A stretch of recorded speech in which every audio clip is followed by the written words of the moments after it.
नमस्कार, स्वागत है आपका जनगण मन 24/7 पर, जो कि मेरा यूट्यूब चैनल है। आप उसे लाइक करें, सब्सक्राइब करें। और आज पश्चिम बंगाल में शुवेंदु अधिकारी ने शपथ ग्रहण कर लिया। अब वो बंगाल के मुख्यमंत्री हैं। लेकिन उनकी पास्ट हिस्ट्री अगर आप देखें तो इनको ममता बनर्जी का सबसे बड़ा गुंडा कहा जाता था।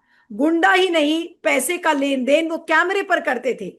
एक वीडियो फुटेज सामने आया जिसमें कि वो पैसा लेते हुए और पैसा अपने कुर्ते में रखते हुए वो पाए गए थे। और उसके बाद मोदी जी ने 2016 की रैली में उसका जिक्र किया था, जमकर उसका जिक्र मोदी जी ने उस पर किया था कि देखिए ये तो कैमरे पर पैसा लेते हैं। आज वही बीजेपी जिसकी आलोचना मोदी जी करते थे, आज उनको मुख्यमंत्री बना दिया गया। वही हाल अमूमन सब राज्यों में है। असम देख लीजिए, हिमांता बिस्वा शर्मा क्या थे और किस तरीके से उनके ऊपर तमाम तरीके के आरोप लग रहे थे भ्रष्टाचार के। बीजेपी में वो आ गए, उनके सारे खून माफ हो गए। बल्कि आज ध्रुव राठी ने एक वीडियो भी किया और उन्होंने कहा कि अब तो वो समय आ गया है कि दाऊद इब्राहिम भी बीजेपी अगर ज्वाइन कर लेंगे तो दाऊद इब्राहिम के पापों को भी बीजेपी साफ कर देगी। यानी कि वो एक तरीके से ये कह रहे थे कि मोदी जी की आदत है कि वो थूकते हैं और फिर उसी थूक थूक कर उसको चाट लेते हैं। लेकिन आज एक बड़ा सवाल यहां पर करने की जरूरत है कि जिस तरीके से, और आप देखिए कि जितने भ्रष्टाचारी लोग जिन पर ईडी की रेड पड़ी थी, अभी आप पंजाब का ही एग्जाम्पल देख लीजिए। आम आदमी पार्टी में वो लवली यूनिवर्सिटी के जो मित्तल साहब थे, उनके ऊपर ईडी की रेड पड़ी और सीधा वो बीजेपी के अंदर पहुंच गए।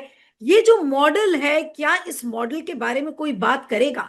ये बीजेपी का कौन सा मॉडल है? और क्या बीजेपी इस मॉडल को अगर आप देखें तो क्या इस समय भारतीय जनता पार्टी सबसे भ्रष्ट जनता पार्टी हो गई है? इसको लेकर कई बार विपक्ष कह चुका है, लेकिन अब इसको लेकर बात करने की जरूरत है।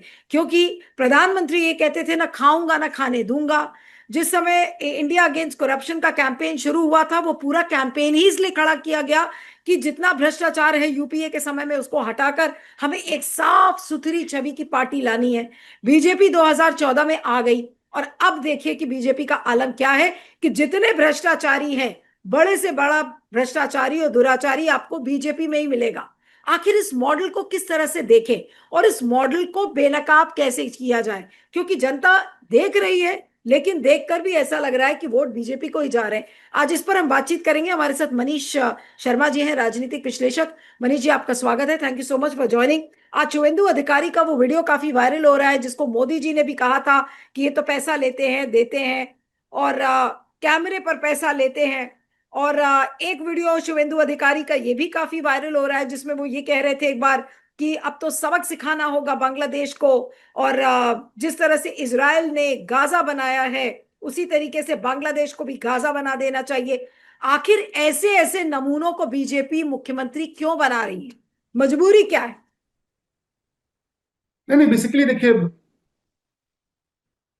देखिए इसको ऐसे समझिए। आप इस समय चार बड़े राज्य हैं। यहाँ तक कि योगी सरकार पे भी योगी पे भी दंगा कराने के मुकदमे थे, वो मुकदमा खुद ही उन्होंने खत्म किया। तो उत्तर प्रदेश में भी आप देखेंगे कि वो महिलाओं के प्रति और मुसलमानों के प्रति जो जितना जहर उगल सकते हैं, जितना नफरती बात कर सकते हैं, तो वो वहां मुख्यमंत्री हैं।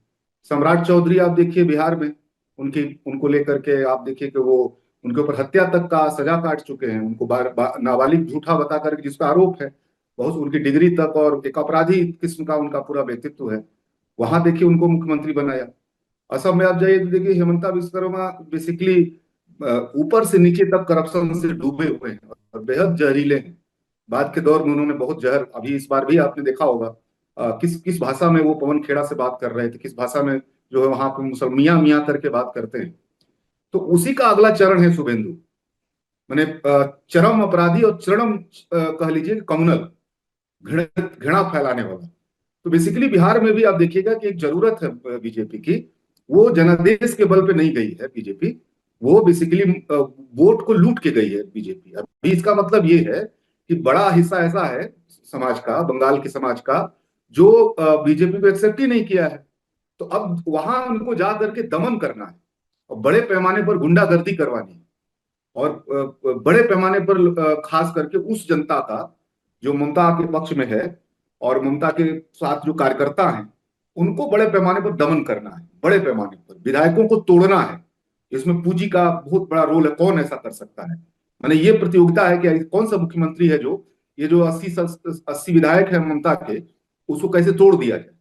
मोदी सरकार का एक बड़ा मिशन है कि 240 से कैसे बहुमत में जाया जाए। बहुमत में 2 बैसाखियों के सहारे है वो, और वहां ममता के पास 29 सदस्य हैं। तो कैसे उनको ध्वस्त किया जाए, उनको तोड़ा जाए। तो बंगाल में एक ऐसे अपराधी चरित्र का, करप्ट चरित्र का और कम्युनल चरित्र का उनको एक उसकी जरूरत है। इस बात को हम लोग को समझना चाहिए।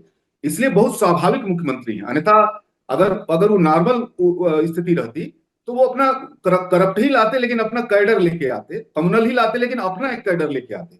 अभी वो वहां पे कुछ भी छेड़छाड़ करने की स्थिति में नहीं है। जैसे बिहार में भी वो न चाहते हुए भी सम्राट चौधरी को उनको मुख्यमंत्री इसलिए बनाना पड़ा है कि अभी नीतीश की छाया से बिहार निकली नहीं है, और इसलिए उनके कम्युनिटी से ही किसी को लेके आना है। वहां आप देखेंगे कि एक बंगाली जो भद्रोक है, उसके बरक्स जो पिछड़ी कृषक जातियां हैं, उसमें भी शुभेंदु अधिकारी उसका प्रतिनिधित्व करते हैं। महिष्व जाति है जो कृषक जाति है, यादव अम्ब्रेला की जाति है, उसके उसको उसका वो प्रतिनिधित्व करते हैं बेसिकली। और सबसे बड़ी बात यह है कि बंगाल को आप देखिएगा कि आने वाले समय में कारपोरेट को सौंपना है, अंबानी और अडानी को सौंपना है। मैंने बंगाल के विकास के नाम पर, जो विकास का मॉडल है, बंदरगाह दे देना है, कलकत्ता को नए तरीके से देना है, जमीन का बड़े पैमाने पर अधिग्रहण कराना है। तो एक ऐसा हेट मुख्यमंत्री चाहिए जो बंगाल को बांट दे और उधर पूंजी की लूट आराम से चल सके। बंगाल को बांट दे, बंगाल में दमन ज्यादा करे, बंगाल में पैसे की खरीद, विधायकों और सांसदों की खरीद फरोख्त करे। ये एक ऐसा ही मुख्यमंत्री चाहिए। इस मामले में बेहद कुशल कुशल व्यक्तित्व है शुभेंदु अधिकारी। ये काम वो आज करते आ आज रहे आप हैं। देखिए कि बड़े और मौके से कांग्रेस ने वो पुराना वीडियो निकाला जिसमें 2016 में मोदी जी बोलते हुए नजर आ रहे हैं। उस ट्वीट को मैं पढ़ना चाह रही हूँ कांग्रेस के। उन्होंने लिखा है कि शुभेंदु अधिकारी is so massively corrupt and Narendra Modi is the one revealing it. This video is from 2016. Now the same Shubhendu Adhikari has been made the chief minister of West Bengal by Modi. Modi's philosophy is crystal clear. Eat your fill, feed me too, spread corruption far and wide. और इसको अगर हम इसका हिंदी में कोशिश करती हूँ कि अगर इसका रूपांतर मिल जाए, क्योंकि उन्होंने काफी अच्छे से इसमें लिखा हुआ है, मैं कोशिश कर रही हूँ कि अगर वो भी मिल जाए। हाँ, ये देखिए उन्होंने हिंदी में ही लिखा है। इसका मतलब शुभेंदु अधिकारी कितने बड़े वाले भ्रष्ट हैं, ये बात नरेंद्र मोदी बता रहे हैं। ये वीडियो 2016 का है। अब उन्हीं शुभेंदु अधिकारी को मोदी ने पश्चिम बंगाल का मुख्यमंत्री बना दिया है। मोदी का फंडा साफ है, खूब खाओ, मुझे भी खिलाओ, जमकर भ्रष्टाचार फैलाओ। ये कांग्रेस का ट्वीट है और ये पुराना वीडियो मोदी जी का जिसमें कि वो बोलते हुए नजर आ रहे हैं, उसको मैं प्ले भी करना चाहूंगी। कैमरा के सामने, टीवी कैमरा के सामने कितना लाए हो? अच्छा, लाओ लाओ, और ऐसे कुर्ते में रख देते हैं। टीवी पे देखा कि नहीं देखा आपने? और चेहरा कितना भोला भाला था, ऐसा लगता था ये तो रोज की आदत वाले लगते हैं। और कुछ लोग तो टीवी के सामने कह रहे हैं इतना कम क्यों लाए? तो कहता है दूसरे थोड़े दिन के बाद दूंगा, तो कहते हैं कि जल्दी करना। एक और कह रहा है कि भाई मुझे तो दिया लेकिन थोड़ा उनको भी दे दो, थोड़ा संभालना पड़ेगा। इतना लाए हो, जिसमें कि वो कह रहे हैं, उस वीडियो का जिक्र कर रहे हैं कि कैमरे पर कितना लाए हो, उसकी बात मोदी जी इस समय करते हुए नजर आ रहे हैं। लेकिन सवाल ये उठता है कि इससे क्या चीज बदलेगी? शुभेंदु अधिकारी को के लिए आज कांग्रेस ने ट्वीट किया। आपको लग रहा है कि शुभेंदु अधिकारी के ऊपर कोई फर्क पड़ने वाला है? वो जैसे पहले कर रहे थे वैसे वो आज भी करेंगे। जो काम वो टीएमसी में कर रहे थे अब वो बीजेपी के लिए करेंगे। पश्चिम बंगाल की जनता क्या ठगा नहीं महसूस करेगी इससे? अरे ये तो यही तो उनकी यूएसपी है। माने यही उनकी यूएसपी है, इसीलिए वो लाए गए। मतलब ये एक तरह से उन्होंने अपने आप को बीजेपी के योजना के हिसाब से अपने आप को फिट किया है, सेट किया है। आप देखिए ना, उस समय आप अजीत पवार को लेकर के 14 दिन 15 दिन पहले ही क्या कह रहे थे, और वहां उसके बाद तुरंत उनको वो बीजेपी के साथ आ गए। उसके बाद आप देखिए हेमंत विश्वकर्मा के खिलाफ सबसे पहले किसी ने अभियान चलाया, वो बीजेपी ने चलाया।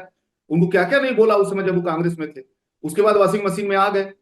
तो अब ये मान लीजिए, ये उनके लिए महत्वपूर्ण नहीं। महत्वपूर्ण ये है कि जिस राज्य में हमको राज करना है वहां हमको करना क्या है। हमको हमारी मंशा क्या है, हमारी राजनीतिक दिशा क्या है। हमारी राजनीतिक दिशा है कि वहां अपराधियों का एक गोल बनाना है, पहली बात। एक बात तो ये है। दूसरा, करप्ट लोगों का एक गोल बनाना है, दो बात। तीसरा, कम्युनल लोगों का हमको वो भयानक जहरीले लोगों को नेतृत्व में लाना है। और ये सब इसलिए करना है कि वहां कारपोरेट को आराम से बंगाल को सौंपा जा सके, कारपोरेट के हाथ में सौंपा जा सके। अगर ये विभाजन नहीं बना रहेगा, अगर ये दमन नहीं बना रहेगा, अगर तनावग्रस्त अराजकता जैसी स्थिति बंगाल में नहीं होगी, तो वहां कारपोरेट के लिए स्पेस कैसे मिलेगा? तब तो ध्यान कारपोरेट लूट पे चला जाएगा। तो कारपोरेट लूट पे ध्यान न जाए, इसलिए आने वाले समय में भयावह होने जा रहा है बंगाल। ये चिंता का विषय है। नहीं, लेकिन आज बंगाल ये को भी तो बेहद था कठिन और कि ममता बनर्जी ने, जैसे ही शुभेंदु अधिकारी मुख्यमंत्री बने, ममता बनर्जी ने उनको फोन किया। ठीक है, एक अच्छा पॉलिटिकल जेस्चर था कि भाई अब वो नए मुख्यमंत्री हैं, ममता बनर्जी ने उनको कॉल किया। लेकिन बीजेपी का शुभेंदु अधिकारी को मुख्यमंत्री बनाकर आज बड़ा संदेश उन्होंने पूरे देश में क्या दिया है, मोदी जी ने क्या दिया है? हाँ, ये दिया है कि हम हमको हमारे सामने सवाल जो है, हमारी हमारी जो कारपोरेट राजनीति है, कम्युनल राजनीति है, और लूट की जो राजनीति है, करप्शन की जो राजनीति है, वो हमारा सेंटर पॉइंट है। ये शुचिता और ये नैतिकता और ये सब वाहियात बातें हैं। असलियत ये है कि अब जाकर के बीजेपी का जो रियल चेहरा है, वो उसके रियल चेहरा शुभेंदु सिबंधु है, उसके रियल चेहरा हिमंता बिस्व शर्मा है, उसके रियल चेहरा जो है आपके सम्राट चौधरी है, उसके रियल चेहरा अजीत पवार है, उसके रियल चेहरा योगी है। ये उसने एक स्टेब्लिश किया है। अब जनता के ऊपर निर्भर है कि वो उनके साथ खड़ी होती कि नहीं खड़ी होती है। ये उनका दोष नहीं है। वो कुछ भी अब ढक नहीं रहे। 14 में ढक रहे थे, वो 16 में ढक रहे थे, 16 के 19 तक भी उन्होंने बहुत ढकने की कोशिश की है। 19 के बाद जैसे जैसे बीजेपी की राजनीति, मोदी की राजनीति डाउन हुई है, 2024 में जिसका आपने देखा है, मोदी ब्रांड जो है फेल हो गया है। हिंदुत्व के गढ़ में जाकर के बीजेपी हार गई है, अयोध्या तक हार गई है, और राष्ट्रवाद का जिस तरह से कूड़ा बना दिया है ट्रंप साहब ने, तो अब उसको खुल करके बैटिंग करनी पड़ रही है। अब वो कोई ढक्कन नहीं चाहता है। अब उसको ये बात इसी के बाद देखिएगा कि उनको अब मशीनरी का, गुंडा तत्वों का, अपराधी तत्वों का, कम्युनल तत्वों का, राज मशीनरी को अपने लेकिन कंट्रोल में करके नहीं, अब मनीष जी, अभी सत्ता में बने रहने का उनका बेसिक मकसद है। भ्रष्टाचार तो मुझे लग रहा है कि अब बीजेपी के लिए मुद्दा ही नहीं है। अब देखिए, अरुण अरोड़ा नाम का एक ट्विटर हैंडल है, उसने लिखा है और दिखाया है कि किस तरीके से जो सीएम साहब है मोहन यादव जी, उन्होंने 7 इंजीनियर्स जो कि भ्रष्टाचार में पकड़े गए थे उनको रीइंस्टेट कर दिया है। All 7 suspended engineers are reinstated by CM Mohan Yadav today. Massive massive action. और भोपाल ब्रिज वाले केस में उनको गिरफ्तार किया गया था और उनको वापस रीइंस्टेट कर दिया गया है। और ये इसको बताया जा रहा है कि बड़ा एक्शन ये मोहन यादव ने किया। ये देखिए, मोहन यादव की तस्वीर है इसमें। और न्यूज अलजबरा ने भी इसको ट्वीट किया है कि 7 engineers suspended over Bhopal bridge with 90 degree turn. उन 90 डिग्री का टर्न लेकर वो ब्रिज ध्वस्त हुआ था। उन इंजीनियर्स जिनको उनके खिलाफ एक्शन लिया गया था, उनको अब वापस रीइंस्टेट कर दिया गया है। अब ये जो मैसेज है, ये कोइंसिडेंटल तो नहीं हो सकता। एक तरफ शुभेंदु अधिकारी, एक तरफ हिमांता बिस्वा शर्मा, सबके खून माफ है। और जो भ्रष्टाचार के केस में जो लिप्त ऑफिसर्स हैं या इंजीनियर्स हैं, उनको भी छोड़ दिया जाता है इसी तरीके से। नहीं, देखिए, आप इसको समझिए ना, किसी का चेहरा पहचानना हो तो उसके खराब दौर में पहचानना चाहिए। नहीं, लेकिन जब ये उसका एक संकट वाला मैसेज, दौर आता है, मनीष उसी समय मनीष उसके पैसे। मनीष ये मैसेज एक ये भी है कि भाई अब आप आने वाले दिनों में मोदी सरकार से अकाउंटेबिलिटी की बात मत करिए। ये भी तो एक संदेश है। मैं बिल्कुल वही तो मैं कह रहा हूं। अकाउंटेबिलिटी तो यही होती है कि आप जो है जनमत के अनुरूप जो है बंगाल में आप उस तरह के व्यक्ति को लाएं जो वहां को एकता बनाए, वहां उसको जोड़े रखे, वहां कम्युनल राइट्स न होने दे, वहां विभाजन न करे। बॉर्डर स्टेट है, अकाउंटेबिलिटी तो ये थी कि बॉर्डर स्टेट है, वहां हिंदू मुस्लिम होगा तो बगल में बांग्लादेश है, उसके चलते वहां हमारे लोगों को बहुत सारा तनाव झेलना पड़ेगा। असम में आप उस तरह के काम न करें। असम में आपको कैसी सरकार चाहिए जो कम्युनल नहीं होनी चाहिए, जो बंटवारा, हिंदू मुस्लिम बंटवारे को राजनीति नहीं करनी चाहिए। ये अकाउंटेबिलिटी है ये तो। और ये बहुत संवेदनशील इलाके हैं। आपका कह लीजिए कि बॉर्डर स्टेट है। इसका मतलब यह है कि आपको अपनी राजनीति के लिए, अपने अपने राजनीति के लिए वैश्विक स्तर पे भारत की जो छवि है, भारत का जो संकट है, उससे भी आपको कोई लेना देना नहीं। तो अकाउंटेबिलिटी किस मोर्चे पे आप खोजें? अर्थव्यवस्था पे मोर्चे पे खोजें कि जनता के प्रति है कि अडानी के प्रति है? आप इसे कहेंगे कि अब ये जो 2026 में जो हमें जिस तरीके के चुनाव और चयन का एक झलक मिल रही है, ये बिल्कुल ही एक नया मॉडल है, जो मेरे ख्याल से भारत के इतिहास में इस तरीके के चुनावी मॉडल को तो हमने देखा नहीं, कि इस तरीके से चुनाव लड़ा जाए और उसके बाद ऐसे ऐसे लोगों को सीएम की कुर्सी पर लाकर बैठा दिया जाए। देखिए, एक समय उनको लगा था कि जब 24 में लग गया कि अब हम नहीं जीत सकते हैं, माने अब हम राजनीति के बल पे नहीं जीत सकते हैं, तो तब उन्होंने क्या डेवलप किया? तब उन्होंने थोड़ा पहले उस ऐसा वो लाया, एक कह लीजिए कि वो परसिमन वाला सवाल छेड़ा। एक आप देखिए उसमें फिर छेड़ा कि एसआईआर करेंगे, फिर छोड़ा कि अब जो है उसके बाद डिलिमिटेशन वाला सवाल लेके आए, अब उसके बाद ये बंगाल का मॉडल आया। माने अब उन्होंने दूसरे चरण की तैयारी कर ली है कि अब जनमत के आधार पे, राजनीति के आधार पे, अभी उसके बाद एनआरसी आएगा। अभी उसके बाद एक और उनका प्लान है कि एक राष्ट्र एक चुनाव, उसके जरिए भी वो कोशिश करेंगे कि सारी पूंजी जो हमको हर साल जो बार बार पूंजी झोंकना पड़ता है, वो एक ही बार में एक ही चुनाव में पूरे देश में जो पूंजी झोंकना हो, जो खरीदना हो, जो कुछ भी बेच देना हो, सब कुछ एकदम कंट्रोल कर लेना हो पूंजी के बल पे, एक ही बार में हो जाए। तो अब वो सारे वो रास्ते अपना रहे हैं जो राजनीतिक परास्त के दौर में, जब वो राजनीतिक रूप से परास्त हो गए हैं, नैरेटिव के स्तर पर परास्त हो गए हैं, तब वो ले आ रहे डिलिमिटेशन, दक्षिण भारत और उत्तर भारत को, दक्षिण भारत के बने से उत्तर भारत को मजबूत कर देना, या राज्य के अंदर, जैसे असम में एसआईआर की जरूरत नहीं पड़ी, असम में उन्होंने परसिमन ही ऐसा कर दिया कि नहीं, विपक्ष लेकिन जब अप्रासंगिक हो गया, डिलिमिटेशन, मुस्लिम बहुल इलाकों को जिस तरह से।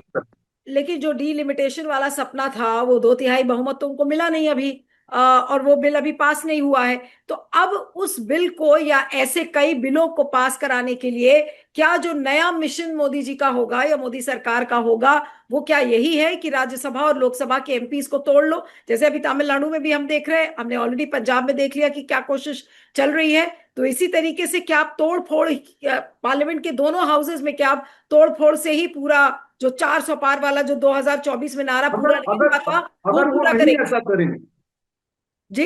नहीं, अगर ऐसा वो नहीं करेंगे, एक राष्ट्र एक चुनाव नहीं करेंगे, जिसके लिए 2/3 और राज्यों की भी सहमति की जरूरत है उसमें, अगर वो ऐसा नहीं कर पाए, अगर वो डिलिमिटेशन नहीं कर पाए, अगर वो एनआरसी नहीं कर पाए, ये अगर आप समझिए, या ये जो बंगाल मॉडल इसको अस्थायी रूप नहीं दे पाए, तो वो रह ही नहीं पाएंगे 29 में।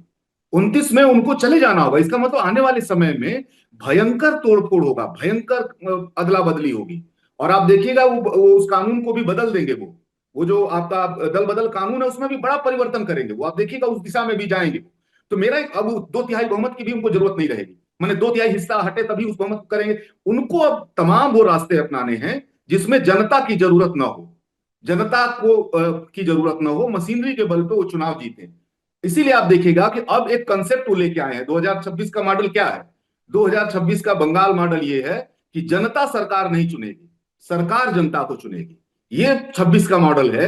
यानी कि आने वाले समय में वही वोटर रहेंगे जो बीजेपी को वोट करेंगे, जो बीजेपी के साथ खड़े रहेंगे। जो बीजेपी के साथ नहीं खड़ा रहेगा वो वोटर नहीं रहेगा। बंगाल मॉडल असल में ये है।